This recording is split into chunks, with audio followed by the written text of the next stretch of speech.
అయితే ఇప్పుడు మన వనపర్తి జిల్లా రేమద్దుల ఊర్లో ఉండముల్లా అగో గీరడే కొత్తలుడు ఇక రాసా మీద మంచి కూసబెట్టిరు కదా బిడ్డను వాళ్ళని ఇక చూడు ముంగడ ఏం పెట్టిరో.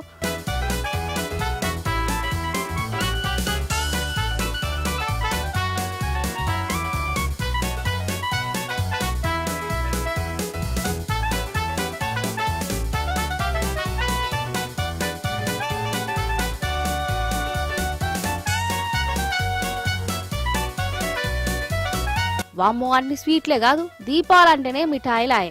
అందుకే కొత్తల్లుని ముంగడ పెట్టి మరి అది చూయించిరు.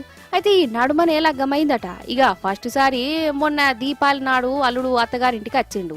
ఇంకేమున్నది అత్తమామలు కొత్త అల్లుడు జిందగీలా మర్చిపోని తీర్ల మర్యాదలు చేసే పని పెట్టుకున్నారు. వల్ల స్వీట్లు బట్టలు గింటలు అన్ని కలిపి 150 రకాలు పెట్టిరట. ఇక వీటిని చూసి అల్లుడు ఒగ మురిసిపోడా అన్ని తినుడే కావాలి అని అత్తగారోళ్ళు కానీ వామ్మో గిన్ని నాతోనైతదా అని అల్లుడు మొత్తానికి ఎట్లనో గట్ల 150 రకాల వంటలు రుచి చూసిండట. పట్టు లెక్కకైతే గిసెంట్ మర్యాదలు సంక్రాంతికి ఆంధ్రాలో ఎక్కువ అవుతుంటాయి. కానీ మన తెలంగాణలో సుత చూడుర్రి అల్లునికి ఎట్లా దిల్కు చేసిరో వీళ్ళు.